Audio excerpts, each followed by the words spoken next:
آج آپ بیٹھ کے جو ہے وہ لاکھ کہہ سکتے ہیں تیرے ہوتے جنم لیا ہوتا، ٹھیک ہے جی، میں اس سے کہنا رفع دین پھر بھی نہیں سی تو کرنا، تو جنم بھی لے لینا اس زمانے سے۔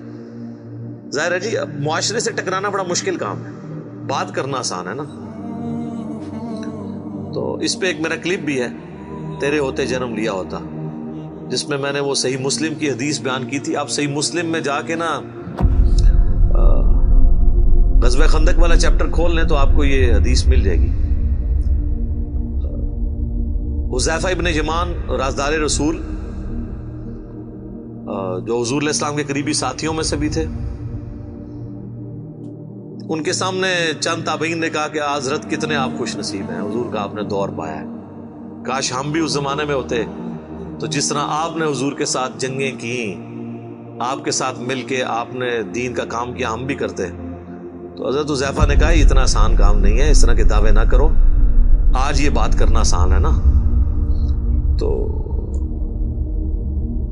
نبی صلی اللہ علیہ وآلہ وسلم کے مبارک زمانے میں انہوں نے کہا میں تمہیں ایک واقعہ صرف سناتا ہوں کہ غزوہ خندق کے موقع پہ سخت سردیوں کی رات تھی، تو حضور علیہ السلام نے ندا دی اصحاب میں کہ کون ہے جو جا کے کافروں کی جاسوسی کرے ایک سخت رات کے اندر اور جنت میں اللہ کے نبی کا پڑوس حاصل کر لے۔ اللہ اکبر، ہاں سبحان اللہ، اوتے کو نکلوتا۔ دوسری دفعہ آپ نے اناؤنسمنٹ کی، کوئی نہیں کھڑا ہوا۔ تیسری دفعہ اناؤنسمنٹ کی، کوئی نہیں کھڑا ہوا۔ سب یہی کہتے خود ہی حضور کسی کی ڈیوٹی لگا دیں، اتنی سخت سردیاں، اور پھر کافروں کے تیروں کا اندیشہ بھی تھا، حتیٰ کہ بخاری مسلم میں آتا ہے کہ آپ علیہ السلام کی نماز عصر اور مغرب قضا ہو گئی تھی، اسی میں عشاء کے وقت میں جا کے آپ نے نمازیں پڑھی، کیونکہ وہ سامنے سے تیر آتے تھے۔ تو ظاہر ہے جو رات کو اگر یہاں سے کوئی جاسوسی کے لیے جاتا تو وہاں بھی تو ان کے ایجنٹ کھڑے ہوئے تھے۔ تو 3 دفعہ آپ نے اناؤنسمنٹ کی، چوتھی دفعہ آپ نے فرمایا حذیفہ، تو حضرت حذیفہ کہتے ہیں میں نے دل میں سوچا لو جی اب میں مارا گیا، میری ڈیوٹی لگ گئی۔ اچھا یہ ان کی سچائی تھی، انہوں نے بتا دیا۔ یہاں تو لوگ ایکٹنگ کرتے ہیں نا جی، میں تو آج تک جناب میں تو گل منہ تے کرنا، آج تک کسی بندے نو سنیا جو جھوٹے تے جھوٹے نو بھی وہ کہے ہوئے کہ میں پیچھے گل کرنا، بھی تکیہ کلام ہے کرتے رہو، میں تو منہ تے گل سیدھی کری دی جی۔ اچھا تو حضرت حذیفہ کہتے ہیں کہ حضور نے جب بلایا تو مجھے کہا جاؤ، ان کا میں تو پھر اب انکار تو نہیں کر سکتا تھا، تو حکم آ گیا۔ پہلے تو ایک آپشن بھی تھا بچنے کا، کہتے میں اپنی جگہ سے اٹھا اور میں دل میں سوچ رہا تھا کتنی ٹھنڈ بار، اور اس حالت میں جاؤں گا۔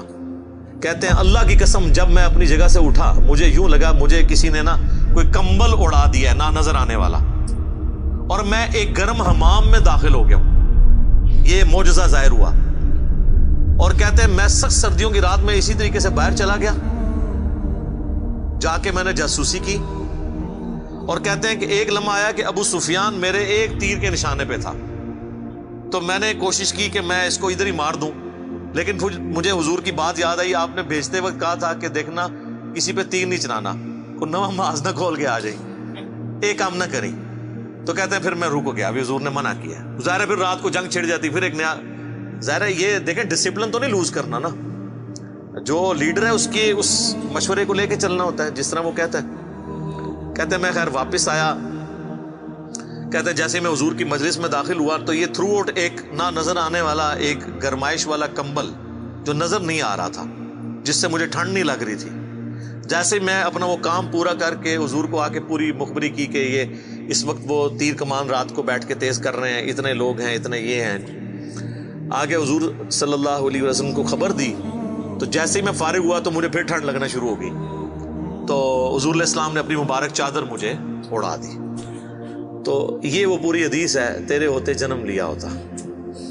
تو یہ کہنا آسان ہے میرے بھائی، بڑا مشکل ہے۔ یہ غزوہ احد میں بھی یہ وہی لوگ تھے جنہوں نے حضور کے ہوتے ہوئے جنم لیا تھا، لیکن دیکھ لیں 700 میں سے صرف 80 بندے حضور کے ساتھ رہ گئے تھے، اور جب بھگدڑ مچی اس وقت تو 80 بھی نہیں تھے، 12 تھے۔